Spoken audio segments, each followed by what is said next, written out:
Assalamualaikum warahmatullahi wabarakatuh. Perkenalkan, nama saya Sally Febrianti dari Prodi Manajemen dan NIM saya itu 289215136. Dan di sini saya akan menjelaskan ujian akhir semester tentang resesi dan mata kuliah yaitu Pendidikan Ekonomi Makro, dan dosen pengampus saya itu Ibu Cynthia Nisa Rahma Putri MPDE.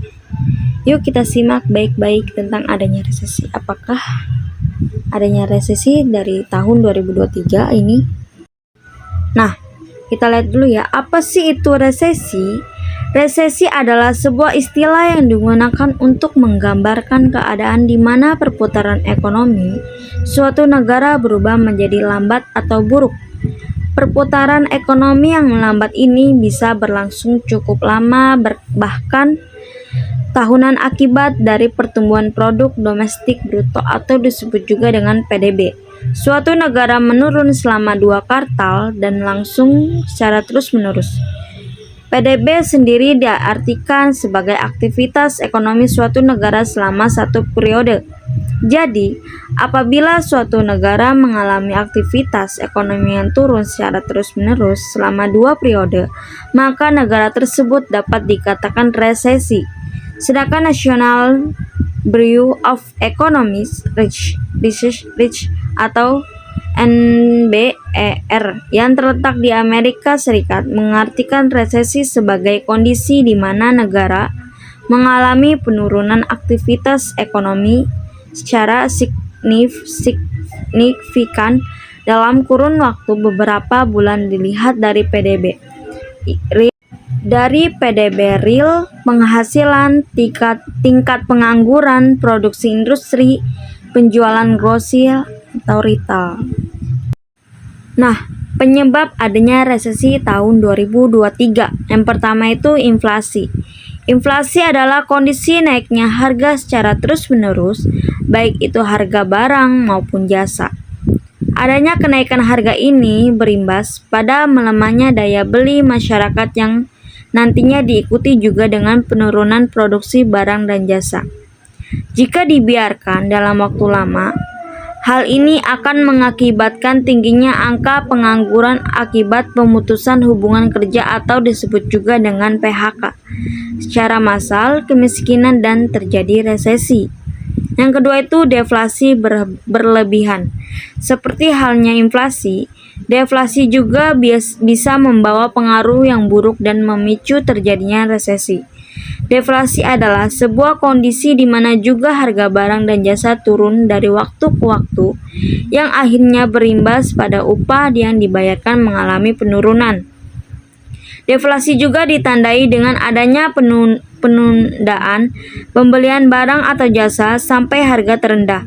Hal ini tentunya sangat beresiko bagi pemilik usaha, sebab meskipun daya beli masyarakat kemungkinan akan naik, nyatanya pemilik usaha harus menekan biaya produksi yang berujung pada ruginya suatu bisnis.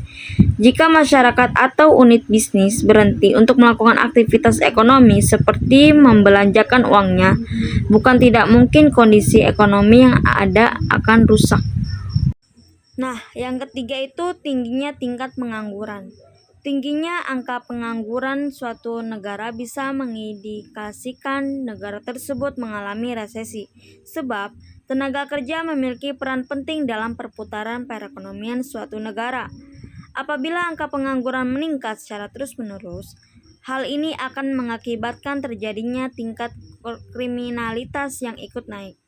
Secara garis besar, resesi adalah situasi yang muncul karena berbagai faktor, misalnya krisis keuangan, salah mengambil keputusan perekonomian, adanya disrupsi rantai pasokan, disrupsi perdagangan eksternal, pecahnya gelembung ekonomi, sampai dengan faktor yang ada di luar kuasa manusia seperti bencana alam ataupun pandemi. Yang keempat itu nilai impor lebih besar dari ekspor. Indikasi lain terjadinya resesi adalah nilai impor suatu negara lebih besar ketimbang ekspor. Hal ini bisa memberikan efek terhadap defisitnya anggaran negara dan terjadinya penurunan pendapatan nasional. Nah, dampak resesi ekonomi terhadap pemerintah. Yang pertama itu resesi ekonomi membawa dampak yang cukup berat bagi pemerintah. Saat kondisi ini terjadi, tentunya angka pengangguran akan meningkat dan pemerintah dituntut untuk membuka lapangan kerja sebanyak-banyaknya.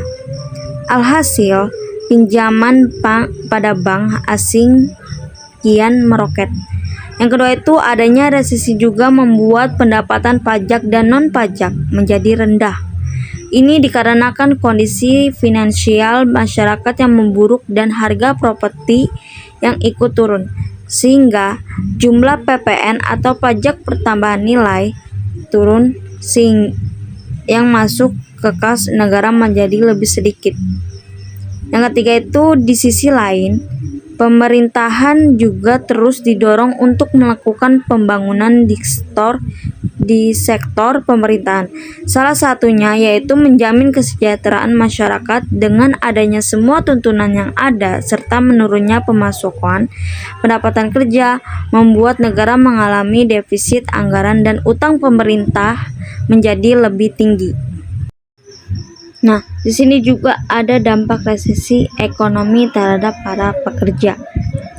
Adanya dampak resesi adalah dampak yang tidak hanya dirasakan oleh pemerintahan dan perusahaan, akan tetapi para pekerja turut terkena imbasnya. Yang kedua itu area bisnis yang ditutupi serta efisiensi pegawai yang dilakukan untuk menekan biaya operasional membuat banyak orang kehilangan pekerjaan akibat adanya PHK. Banyak orang pekerja yang tidak terkena PHK pun ikut dirugikan dengan pemotongan upah yang didapat. Nah, yang terakhir itu hal ini menjadi pendorong adanya ketidakstabilan sosial, kesenjangan yang semakin menjamur di mana-mana dan tingkat kriminalitasnya yang tinggi. Nah, di sini kita lihat teman-temannya cara pencegahan resesi.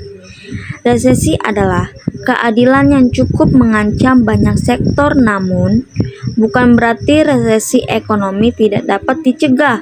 Berikut ini cara pencegahan resesi. Yang pertama itu belanja besar-besaran oleh pemerintah. Cara pencegahan resesi adalah dengan memperkuat daya beli. Strategi yang bisa diterapkan yaitu dengan belanja besar-besaran agar perputaran ekonomi tidak macet dan dunia usaha bergerak untuk bisa terus berinvestasi. Kedua itu bantuan UMKM. Itu resesi adalah krisis yang bisa terjadi. Resesi adalah krisis yang bisa terjadi pada banyak sektor, salah satunya UMKM, dengan menyalurkan bantuan terhadap UMKM berupa UMKM produktif dan kredit bunga rendah. Diharapkan roda perputaran ekonomi dapat berjalan dengan baik. Nah, teman-teman jangan panik ya, ini dia cara menghadapi resesi ekonomi. Meskipun resesi adalah kata yang memiliki konotasi negatif, Anda tidak perlu panik. Berikut ini beberapa cara mengatur uang yang bisa Anda lakukan dalam menghadapi resesi ekonomi. Yang pertama itu kalian jangan boros, usahakan untuk berhemat. Berilah kebutuhan seperlunya dan usahakan kebutuhan pokok terpenuhi dengan baik. Hal ini bertujuan agar dana yang tersisa bisa dialokasikan untuk hal lain yang lebih penting seperti melunasi hutang, menabung, atau berinvestasi serta mempersiapkan dana darurat. Yang kedua itu teman-teman siapkan dana darurat dan asuransi. Dana darurat yang perlu dipersiapkan idealnya 3-6 bulan dari jumlah pengeluaran bulanan Anda. Hal ini dimaksudkan untuk berjaga-jaga jika hal buruk terjadi saat masa resesi tiba. Selanjutnya yaitu asuransi. Asuransi masih tetap diperlukan, khususnya asuransi kesehatan untuk meminimalisir terganggunya kas keuangan saat tiba-tiba diperlukan dana dalam jumlah besar untuk masalah kesehatan. Yang ketiga itu berinvestasi dan menabung. Seperti halnya berhemat dan mencari penghasilan tambahan, menabung dan berinvestasi untuk menghadapi adanya resesi adalah sama pentingnya untuk membuat Untuk memperkuat fondasi keuangan Anda, upayakan menabung sedikit banyak dari biasanya, terutama menabung untuk dana darurat. Terima kasih. Itu yang saya dapat jelaskan ya teman-teman.